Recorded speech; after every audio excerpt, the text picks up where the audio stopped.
All right, so we're lucky enough here today at the IHSBCA convention to run through a number of different interviews. The one we have up here is really special to me. He's had a heck of a program now for the last however many years since I've been doing this. They're always a team to watch, but it's Coach Zajc here with Lincoln Way West. All kinds of talent running through the program recently. And full disclosure, going into last year, talking through Power 25 preseason rankings, I talked to you here last year talking about your club. Didn't have Cole Crafton. We didn't know what the heck to expect. I think we underrated them, didn't put them in the Power 25, and they go on, what was it, 30-4? I had it right here, but 30-5 on the year. Tremendous year. They were in our top 5, top 10 all year long, led by Connor Essenberg on the mound, but he's not the only one. They've got all kinds of talent. A lefty that emerged in the playoffs last year when I was watching them was Michael Pettit, recently committed to Notre Dame. But Coach, you did lose a lot off of that 2024 team, looking at the seniors that you had, and we're in one of those spots again. Like how the heck should we view you guys coming into this year? I always say every year is it's a new year, so you don't know, and I know doing those rankings aren't the easiest thing to do going into preseason. We had a great senior class last year. We talk about all the cliches of having a team and caring about Lincoln Way West baseball, and that was just a great product of that. We lost a couple outfielders, our corner infielders, and a catcher. Like you said, we're in a great community. We get great support, a lot of great talent coming through. Kids, they see what's available and what's out there, so they're working hard to fill those spots. So looking forward to another exciting year. A lot of things we got to figure out yet. So that's where I want to go is like, what are the pieces that are maybe up in the air that you're willing to talk about, that with your club that you're looking to fill? Because you mentioned corner infield last year, catcher. What do you got? Every team's foundational piece is that catching position. So, we had Josh Howard last year who just stepped up and he was our anchor. He was our rock back there. I mean, he was just awesome. So losing that leadership and that ability back there, and we have some younger guys. You get some younger guys that are going to be able to go at it, and we've talked about it with them. We've addressed it with them, and some guys working hard. When it goes to our team, and we do have Connor Essenberg and Lucas Acevedo going to UIC, who've been up on varsity now for their 3rd year. So you have some of that, and then you have some of the new coming in. So we have that leadership, continuity there. Yeah. And then we have some guys that are out there, ready to earn a spot and improve a spot. So would you say your most confident area coming into this year, does it sit on the mound with who you could throw out there? Because looking at it from afar, that's what I see. We have a lot of experience. Adam Gurl, threw a lot of big games for us. He's coming back going to Wisconsin Parkside. Michael Pettit, that late emerger halfway through the season last year, just phenomenal. So we kind of take Michael as like a new player for us. He got some opportunities for us and just, over the moon, did a great job.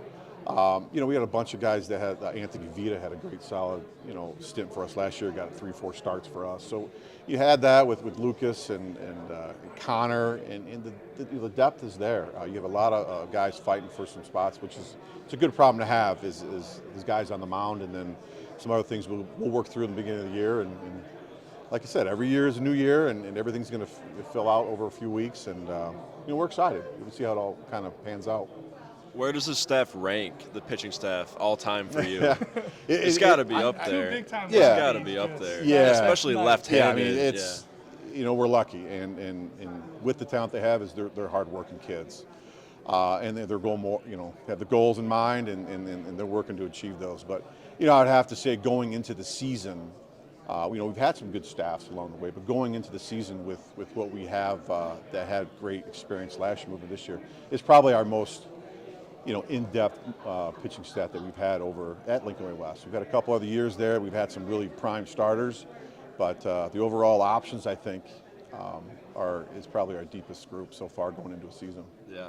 How important is the Acevedo and Essenberg, just like, not even just their talent, just having them on the team? Because I saw you guys a bunch last year, and it seemed like they were always on the same wavelength, on deck, Acevedo would be batting and Essenberg's on deck, and every pitch he's telling them something. They're they're just the same wavelength, and they seem like they're leaders too. Especially, not both of them. They both are hard-nosed, gritty, and it seems like really scrappy guys. Two guys that I would want on my team for sure. Yeah, there's no doubt about that. Yeah. It's funny when you talk about those two because they're they're a little opposite when it comes to their personality. Connor's more, Outgoing? Outgoing is the Okay. word. Yeah, Yeah. outgoing, definitely. And where Lucas is just really reserved, doesn't get too high, doesn't get too low. It's there for everything. Both guys they just want to win. They want to compete. They want the ball and all those sorts of things. They want to be at the plate, when the game's on the line, kind of thing. But I think it's going to give, listening to some of the speakers here at the clinic, when you have those pitchers up there on the mound and you have good teammates and people, they want to do well for them too. So those are two guys that, have proven themselves on the varsity level and two guys that are going to lead by example. And like anything, we've got to build leadership, from the coaches on down and being vocal leaders. And that's something that we want to keep continuing on. Well, and both of those guys impact the game on both sides of the ball, Yeah. On the mound and then also as position players. And Acevedo hitting towards the top of your order, and Essenberg to me is very talented on the mound. I like him just as much with his bat. I think the bat is special. I've seen him take a number of quality at bats. He's very, very competitive, in the box, and he gets off his A swing. He can see spin. So just having two guys that, and then Essenberg, whether you put him at first base, whether you play him in the outfield. I watched you guys play last year in an extremely windy game, and I remember him in right field. Every other outfielder was making it look very difficult, and he made it look like there was no wind out there at all, and that just spoke volumes to me. How good he is defensively, and just they impact the game more than just he's gonna hit or play shortstop. Like they are doing it all kind of for your squad, and that's got to be a nice feeling to have. But turning the page, like we mentioned, hey, there are a lot of guys coming through Lincoln Way West the past couple of years, high-level guys, depth. Who's the next to come through the hallways that we need to be paying attention to, whether they impact the squad this year or not? Because I'm sure you have a lot of returners and all that. We do. Talking here in January, it looks like we'll be more of the junior, senior, classes on the varsity team. We do have some guys coming up that have proven themselves a little bit, and we're looking for them to take the next step, like Jackson Mansker, third base. Yep. Third base outfield. Physical right-handed hitter. Yeah, physically very gifted athlete, strong. We play a couple positions that, we'll keep ironing out. And then, like I said, I take Michael Pettit as a new player for us. That's a nice new one then. Yes. Anytime you get, guys like, hey, I get it. It's great to have talent like that. We got guys that our JV team did a great job. Coach Andrew Zarales coaches them. They won, I think they were 28-3 last year, so a lot of success. They had Peyton Glopke, who can be a very good offensive player, lefty.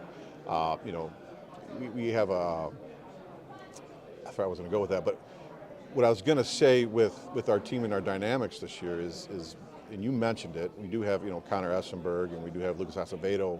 They're going to be contributing on the mound and also positional player. We also have a couple other guys like Caden Kopass who can do that. So we're going to have a lot of moving parts and a lot of opportunities for these juniors to come up. Like Tyler Bartley, who's going on to play in junior college too in Rock Valley, and it's going to be, like I said, for the coaching staff.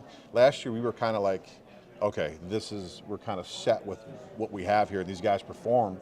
Where this year we're going to have a little bit of a process of kind of figuring it out. Some more open battles, open competitions, definitely. see who kind of grabs the whole bull by the horns and all that stuff. And did I see it right? I was looking through all the questionnaires and the stats that you provide, but Michael Pettit offensively swung the bat a little bit last year. Did I see that right? Okay, so I didn't know him much as a position guy, so that's maybe another two-way guy that has a chance. That one took me back a little bit. We would like for him to continue to swing the bat.